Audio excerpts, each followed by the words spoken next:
Oki and welcome to the University of Lethbridge. Our university's Blackfoot name is Aniskum, meaning sacred buffalo stone.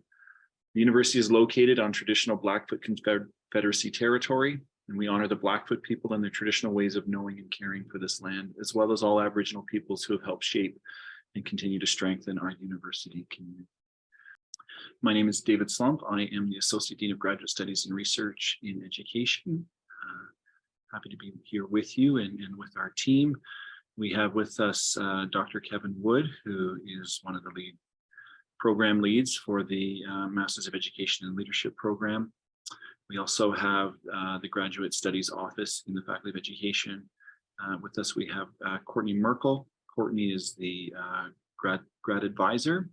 So she helps guide students through program and answer any questions that you have about how to navigate the program. We also have with us Anna Mammo. Anna is an admin assistant in the program. She manages all of the thesis and project work and make sure all of that goes smoothly.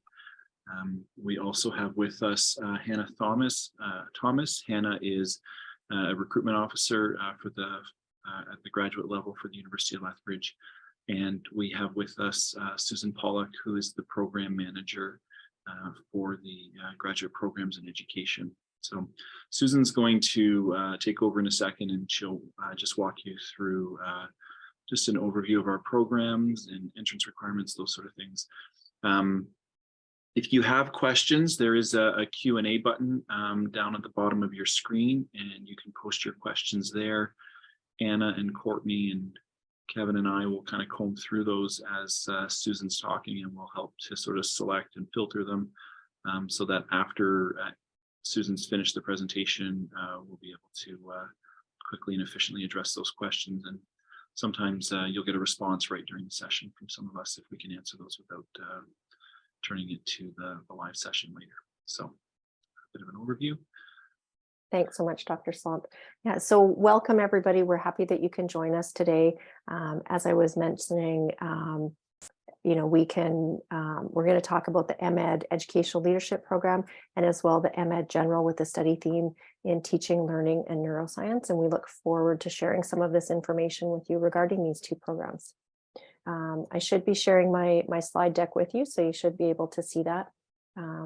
First of all, going over some of the topics to be discussed today.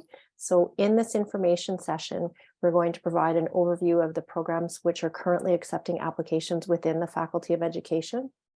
We will discuss the features of our programs to help you decide if they meet your needs. We'll review the admission requirements in order that you can determine if you're ready to start your application. We will examine the components that you need to include within your application. And finally, things will wrap up with the question and answer period, which Dr. Slump mentioned. So I'd like to quickly point out the programs we will be speaking to you about today. So as mentioned, this includes the Emmett General with a study theme in teaching, learning, and neuroscience.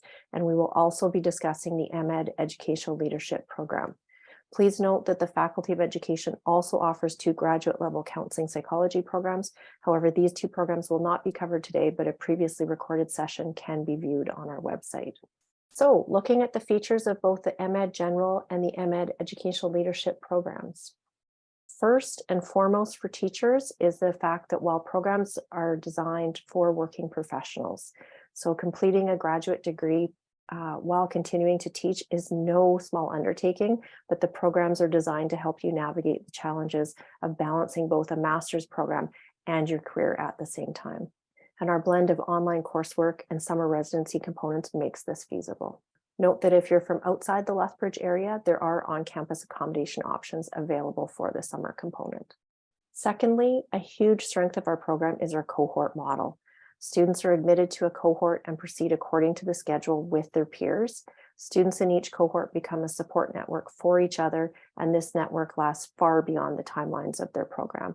We've seen it go decades at teachers' conventions. People are still coming by with their coming by the exhibitor booths, and they're still swinging past with the groups from their cohort. So that's 10, 20 years after they've completed their program. So that's wonderful to see those connections. Third, our programs are course-based, and the courses are aligned with the field of study for the particular cohort, and they're taught by faculty whose research is in the area. Fourth, in addition to the coursework, students will complete a culminating activity, and we do give students an option. So you do have some flexibility in terms of which culminating activity you intend to pursue. So there's capstone, project, or thesis. And while the majority of our students complete a capstone, students wishing to undertake a research project may opt for a project or a thesis. And you don't have to worry about knowing about these things at the time of application, because you'll have an orientation to the various culminating activity options upon starting your program, and that will help you decide upon an option that best fits your needs.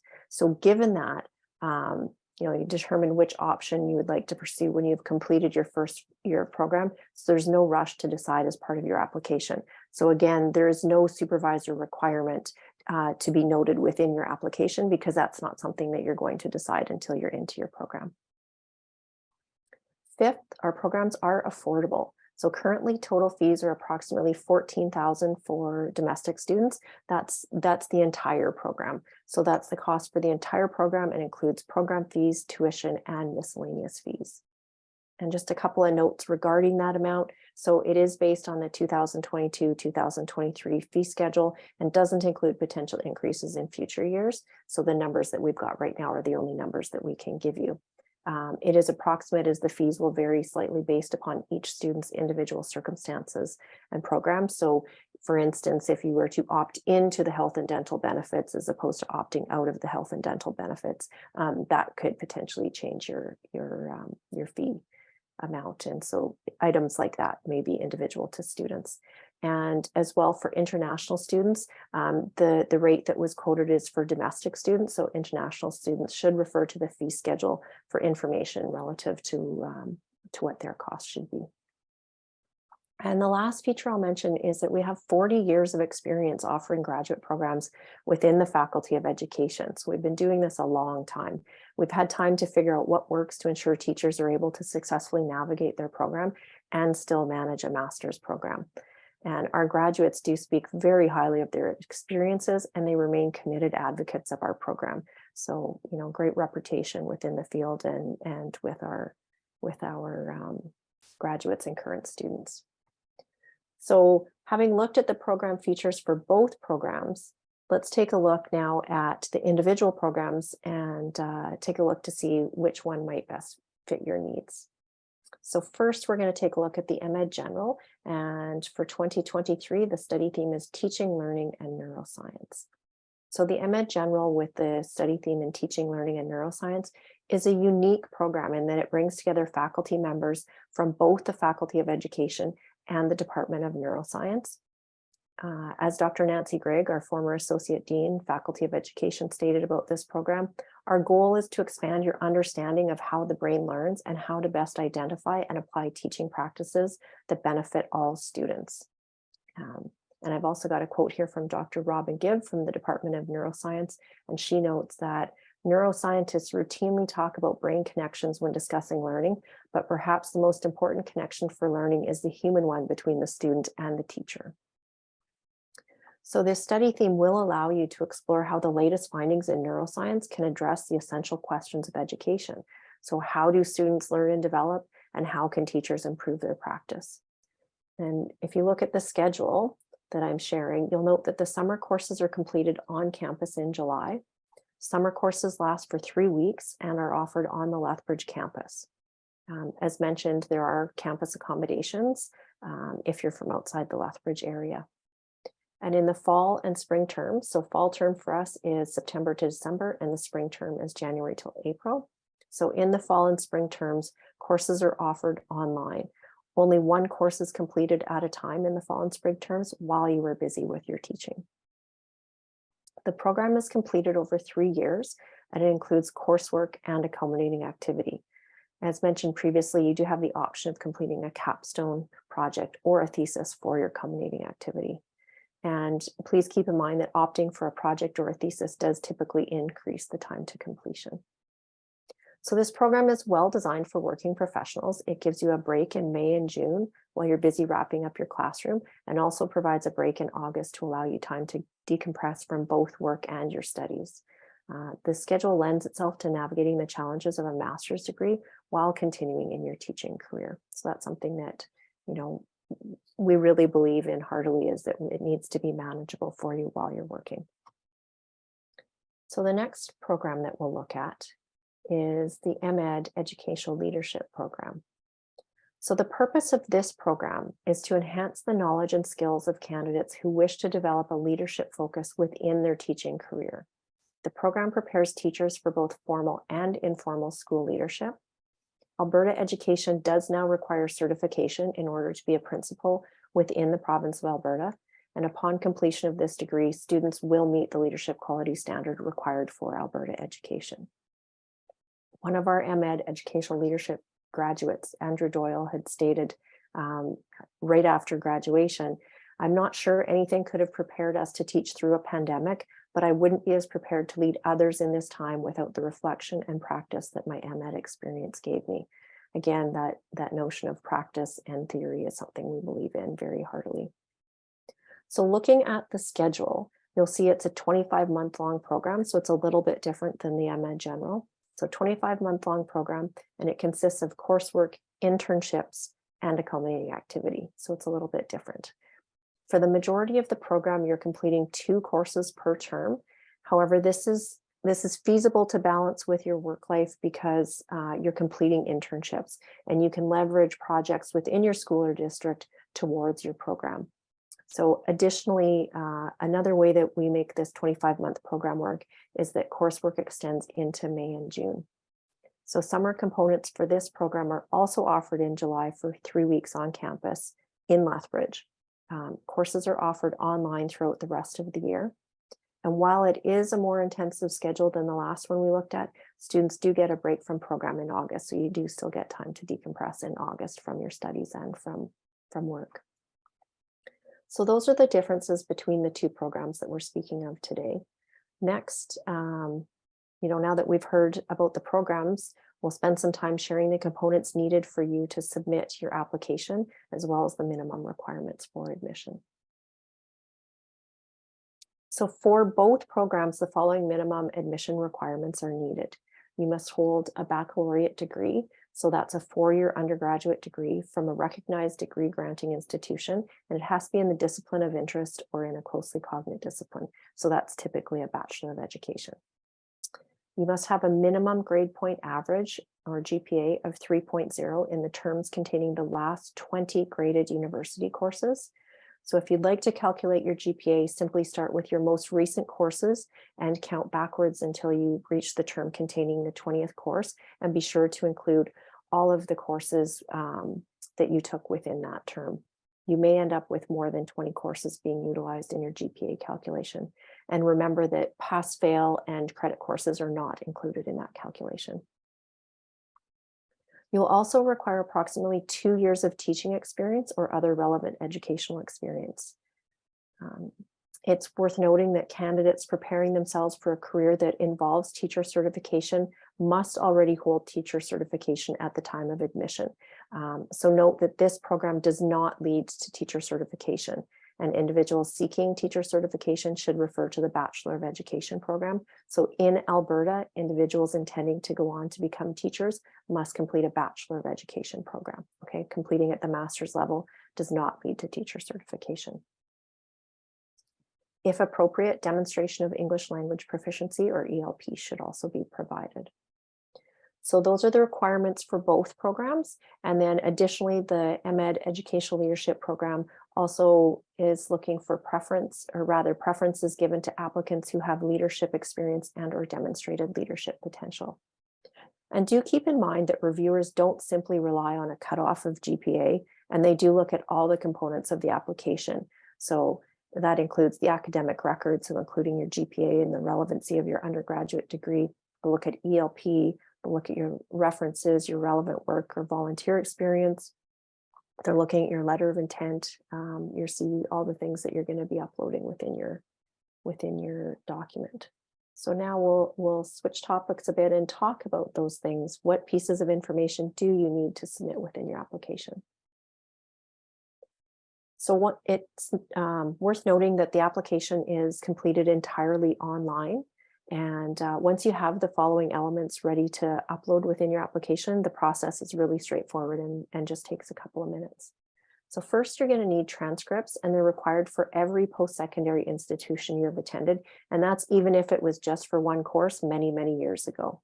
Okay, only unofficial copies are required at the time of application, and they must be uploaded within your application. So every single institution must be accounted for in the educational background section, and you must upload a transcript for that.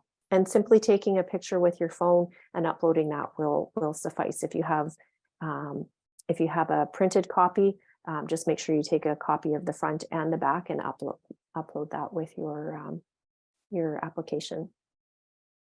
So please remember that official transcripts will be required if you're admitted to the program. So you can commence that process immediately if you choose, but you'll need to make sure that you have the official transcripts in place by the end of your first term if you are admitted to program.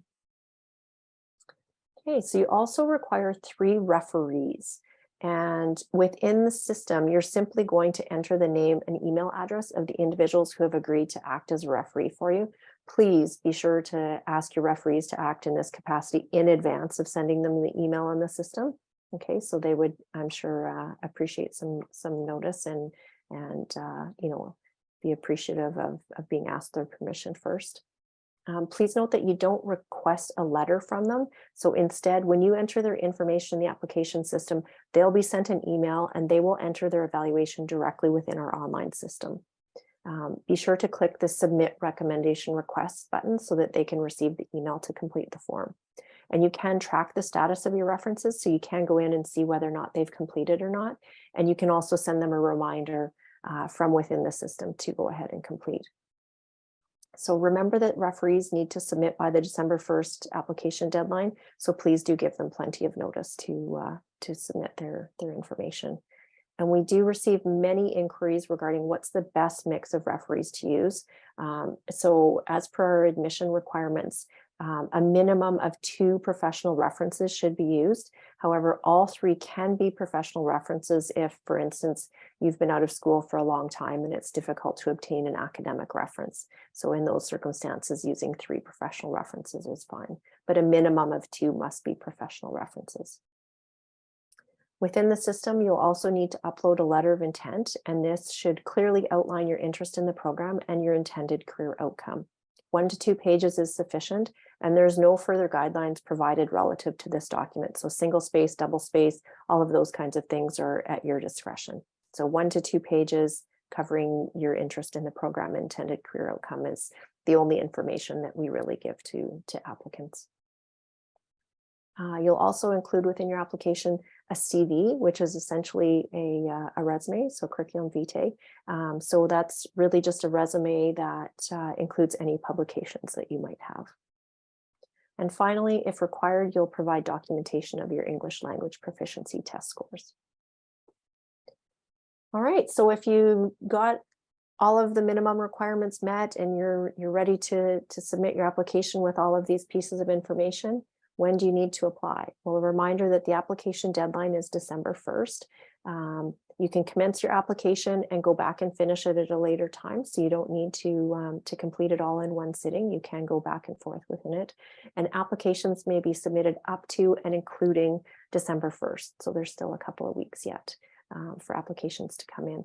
A reminder, as I mentioned, references are due December 1st. So we do recommend, if you're starting the application, to make sure that you submit your request within the application for the references as soon as possible to allow them to upload their information. And finally, submitting your application earlier is better to make sure you can get everything in place and to allow us to follow up in case there are any questions. So as an example, one evening on December 1st, some people were experiencing some technical difficulties. You don't want that to happen. So, try and submit in advance so that we're around, CollegeNet is around to answer any questions you might have about the application process or to deal with any concerns that you might have. We don't anticipate any technical glitches, but you just never know. So better to be safe than sorry.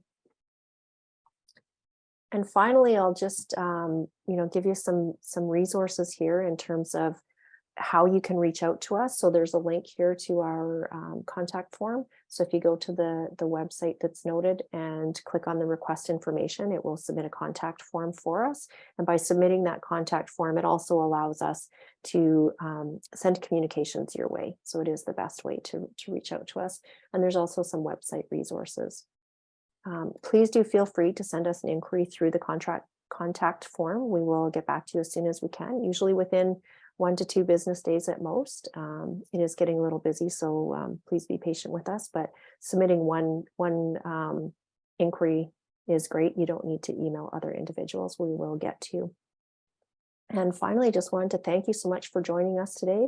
And we hope that you found the session to be informative. And I'll turn it over to Dr. David Slompt in case he wanted to add anything further about the Emmett General or the Emmett Educational Leadership Program. Thanks, Susan. Thanks very much for the overview. I don't really have anything to add at this time, other than to maybe open the floor to some questions. So if you do have questions, do post them through the Q&A, and then we'll work through them and answer them as best we can. So maybe I'll just kind of read them, work through them for you, Susan. I think some of these are things that the team will better be able to answer than me, because I'll have that information closer to their fingertips than I do. Acceptances will go out. Yeah, so the final decisions will be made in February, so in early February. So all offers of admission and all decisions are typically sent out in February. We do technically have until April 1st to provide that information to you, but you can anticipate hearing from us in early February. Thank you. How long should the CV be? I think it should just capture your work and educational history. Any of your volunteer perhaps as well, relevant experience. So those sort of details. I don't know. No one's really counting pages on those, but to stick to the relevant information, I suppose is the best advice I can give you there. Yeah, and there's a great question here that I was completely remiss in not mentioning within our presentation. The question is, are there any scholarships that are available to assist financially? And yes, there are. Most of the scholarships that we distribute through the Faculty of Education are entrance awards, and we do distribute about $125,000 a year to all of our Faculty of Education graduate students. So that's across all programs. So in addition to the scholarships, we do also have graduate assistantships that individuals can apply for. Quite honestly, teachers who are working within the school systems are not typically applying for the graduate assistantships, because you're already balancing enough with, with trying to deal with working as a teacher and a master's program. But perhaps you've dropped down to a 0.5 for the duration of your program, like a 0.5 FTE, and you're looking for some additional research experience. And so in those circumstances, acting as a graduate assistantship would bring in some remuneration, and it would simply involve working with a faculty member for several hours per week on their research agenda. Yeah, there's a question here about they had to pop in late, so no problems. Total cost of the program and the cost of on-campus residence for July. So the programs are about $14,000 total. And Courtney, I believe you said it was about $600 per week for on-campus accommodations at our last session. Is that correct? For a single room, I just double checked before this. For a single room, it was $650 a week. But again, like Susan was kind of mentioning, that was the 2022 rate. So it could change for summer 2023. Yeah, and it's worth noting that there's different options. So you can have a 1-bedroom or a room that's shared by more individuals. And so the costs are going to be based upon the number of individuals that you're sharing a room with. So they're essentially apartments is the housing situation on campus. I have to say, I teach often in the summers, and the students quite enjoy the accommodations for the most part. It's a good time, get away, nice private space to be able to do your work, and yeah, I think they feel pretty well cared for the most part. So there's a question here about how many people are accepted in each cohort. We accept around 20 students year, sometimes a little bit more, sometimes a little bit fewer. So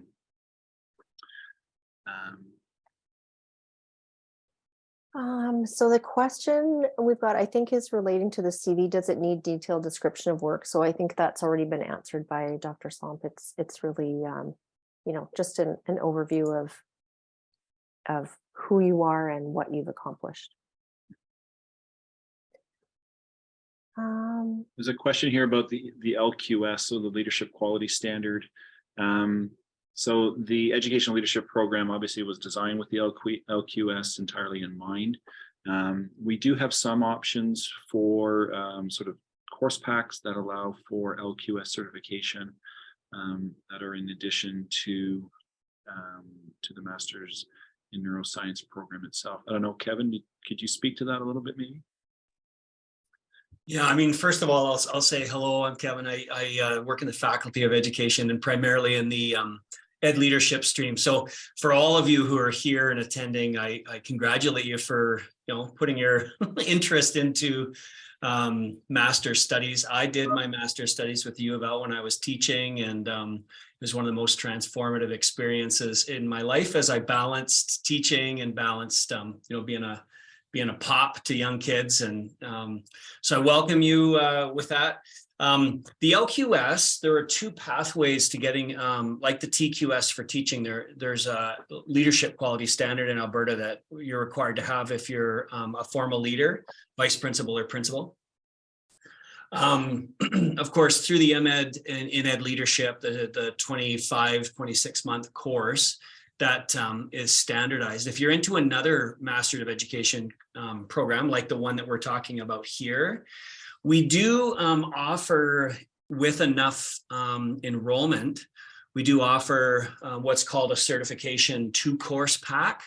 And so that means that you would add 2 courses to what you do with the other master's program in order to be certified. David, did I answer that well enough? That's excellent. Thank you. Great, thanks. There's some questions about whether or not recordings will be available, and yes, this will be posted on the website in just a couple of days. So hopefully that reassures people who were late having to pop on. There's a question about if there's enough qualified candidates, would you run 2 cohorts in the neuroscience? And sadly, while we would love to take in every qualified applicant, we just don't have the resourcing within the faculty to be able to offer two cohorts. But we do look forward to having a robust cohort. Do remember as you're applying that we do have somewhat of a holistic admissions process. So yes, your GPA is part of that consideration, but also your letter, your application letter, where you kind of talk about your history and what you're hoping to do with the program, and some of the life circumstances. If your GPA is a little low, maybe some of the life circumstances that might have impacted that. So to help us get a sense of who you are and what your context is and what you're trying to do with the program, that certainly also factors into admissions decisions. So, I think use that letter to give us a good sense of who you are, and that always helps in those decisions when we have to make sort of selections between qualified candidates. Yeah, one other thing I wanted to mention was that in regards to international applicants, so because these programs are a blend of online and face-to-face learning, international students who are seeking student visas will only be granted student visas for the on-campus components. So the summer institute components when you're on campus in July. The remainder of the program would be completed from your home country in an online format. So that's something that's definitely worth noting. And, please be sure to check with the International Center if you've got any questions regarding your status, your visa, specific resources for international students, things like that. The International Center is a wonderful resource for you. There's a question here about how long should the letter of intent be. I think in my experience, we don't really cap them or cut you off at a certain length, but I would say around 2 pages tends to be common for these. So, but there's a little bit of latitude if there's specific things. Right. Well, I don't see any other questions that aren't just going to be answered individually within the system. So Courtney will reach out to everybody that has some questions that are best dealt with by being emailed individually. One other question that was asked was, what's the application fee? And it is $125 for domestic students and $140 for international students. Right. Any other questions for us in the Q&A? I'm just going to see if I can just pull up. Does the university have a link for international students?